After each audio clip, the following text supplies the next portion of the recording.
Most books try to affect personality ethics, which in turn attempt to alter just attitudes and behaviors. This book stands out because it attempts to change character ethics, which helps change perceptions and paradigms. Imagine yourself trying to put on a pair of tight jeans. You eventually get them over your thighs and you try to zip up the zipper and you're struggling. You're sucking in your gut in order to try to button that button, and you realize that you have gained a lot of weight. Imagine yourself questioning if God exists, asking what happens after death. Imagine being told by your boss that the company's payroll can no longer support your position. Imagine your relationship ending with your long-term girlfriend or boyfriend. These are all things that may happen to us because we're not effective. That's what this book is. There are 7 habits of highly effective people. I'll go into each habit one by one, explaining what it is and how to tie it into your own life. The first habit we're going to discuss is being proactive. I have a coworker who is always disgruntled.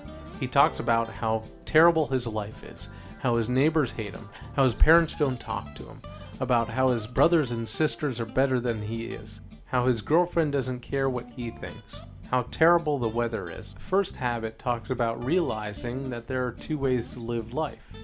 The first way is to live a reactive lifestyle. Things just seem to happen to you.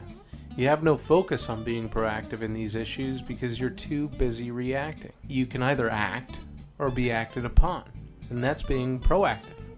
We all have a circle of concern, and a circle of concern is everything a person is concerned about, whether it be politics, personal health, sports teams, relationships. Within our circles of concern, we have a circle of influence. These are things that concern us that we have some type of control over. This is the circle we should be proactive in. Habit 1 talks about being proactive. Well, this means that Ken should be identifying that he has to be proactive and focus on the things he actually has an influence over. Instead of Ken worrying about what the weather's like outside or what his parents think about him or how successful his brothers and sisters are, he should be focusing on his circle of influence, the things he can change. His education level, his ability to produce more wealth, his health, his activity, his depth of relationships, his hobbies. Those are the areas of his life he should be focusing on, that he should be proactive in. If he's proactive within this circle of influence, his circle of influence grows inside of his circle of concern. And that's the first habit, is to be proactive. My brother works for a computer company. He knows a computer inside and out. He knows hardware, he knows software, he knows how to code many different languages in computer programming. And he started at this company pretty much from the bottom. He's developed his skills and he's developed his reputation within the company to the point where people respect him. He's the go-to guy for tasks, for projects. A manager position opened up in the company and my brother had vision towards that management position. That was his goal. He amped up his working habits.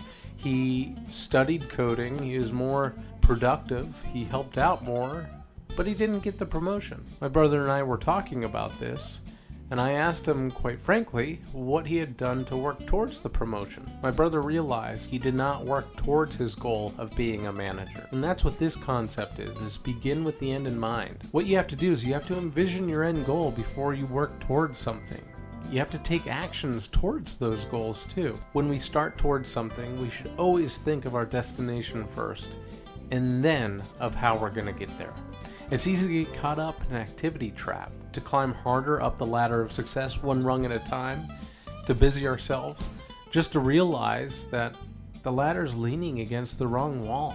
Imagine we applied my brother's strategy to driving to Chicago from Florida. Before he started the trip, he never looked up a route, he never opened a map, he never bothered to even turn on a GPS. He would get in the car and he would start driving. He would make great turns. He would have great driving habits. He would plan when he would stop for gas. He'd get on the interstate. He'd drive fast. He'd have very good defensive driving techniques. Hours or days into the drive, he'd pull off the interstate and realize that he's in Denver. He's nowhere near Chicago. The correct way to get to Chicago would be to open a map or open a GPS and type in our end destination.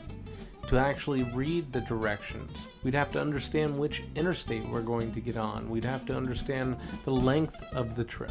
We'd have to understand all these things and then take actions towards driving to Chicago.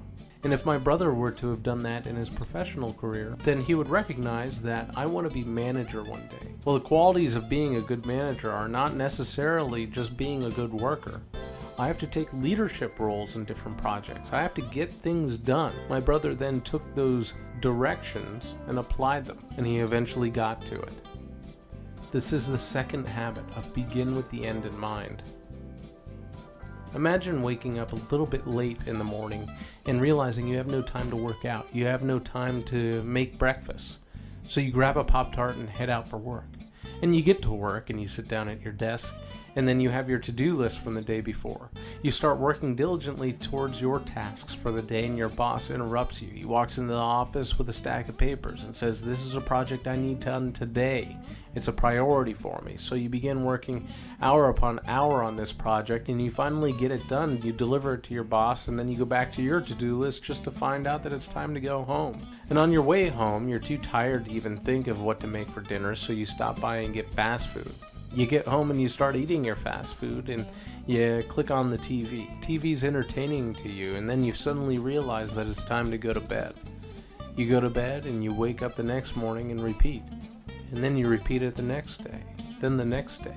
This is a scenario many people find themselves struggling with. And habit 3 explains a concept a lot of people also struggle with, which is time management. And there are 4 levels of time management that humans develop. The first level of time management is realizing that you have a lot of things to do in a day. So many things you have to do in a day that you might not be able to commit them all to memory. And this is where to-do lists came from. We write everything down. We write everything down so it's like a cognitive relief. We don't have to remember them anymore. But how do things get done? They get done from the top of the list to the bottom of the list. There's no prioritization. This leads us into level 2. This is scheduling on calendars. We write down when each item is going to get done from our to-do list. When we do this, we tend to stack items back to back. And then what happens? Interruptions happen. And that develops into level 3 of time management, which is kind of a daily planning based on our priorities and goals for the day. We look at the to-do list each morning and schedule it all into our day. It keeps us busy. But one interruption can derail us for multiple days. We don't really have a holistic view of what we should be working on and focusing on. This level 3 of time management is where most of us spend our lives. Then there's level 4. This is weekly planning of categorized activities.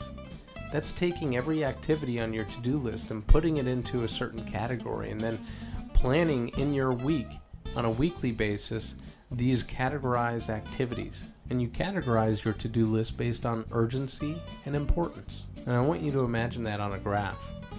There are things with high importance and high urgency, and then there are things with very low importance or low urgency.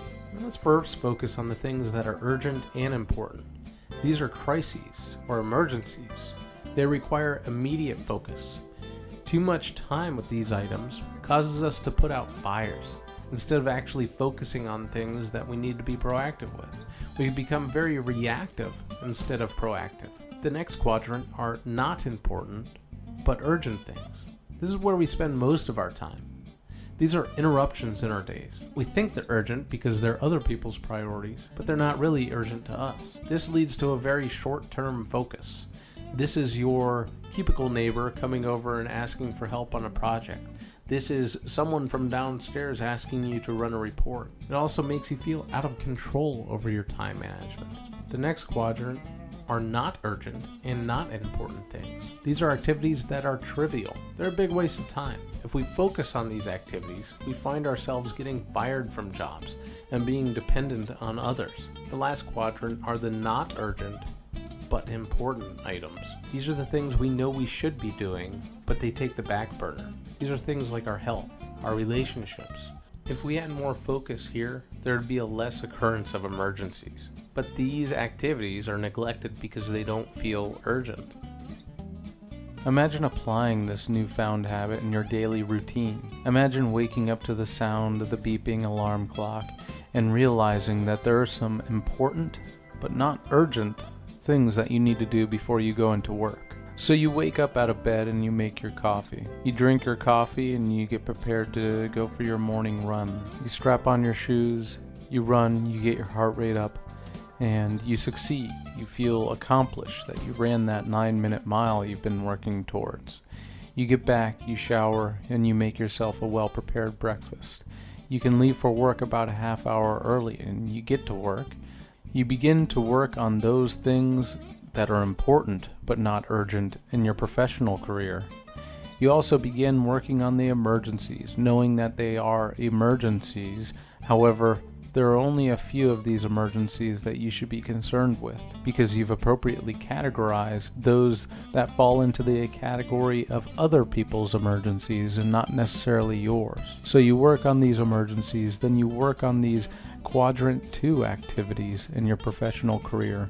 You find yourself delegating those tasks that fall into the quadrant 3, and you find yourself rejecting the tasks that fall into quadrant 4. You have time in your day to take lunch and reflect on your day and your future plans for that night. You decide on what you're going to eat for dinner and you get back to work.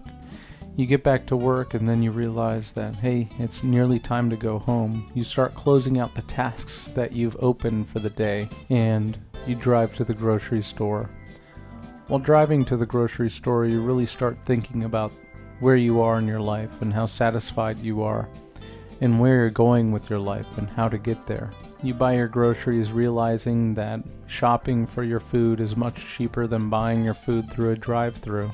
You reflect on your own personal finance situation and determine that you are satisfied and comfortable with where you are in your finances. You get home and you turn on the news while you cook your dinner.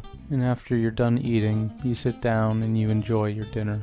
And after dinner, you pick up one of your favorite books. A book that you dive into and start applying to your life to change for the better. You begin reflecting on your week's plan and tweaking those little areas that you need to tweak before bed, making the conscious choice that tomorrow morning when that alarm clock beeps, that you're going to be getting up and doing the same routine, not only because it's what you need to do, but because it is an important routine. And this is the third habit, is to put first things first. These first 3 habits covered in the book, which are deciding to be proactive within your circle of influence, knowing where you want to be in life, figuring out how to get there and working towards it, and focusing on the important things first to get there. This is how you become more effective as an individual.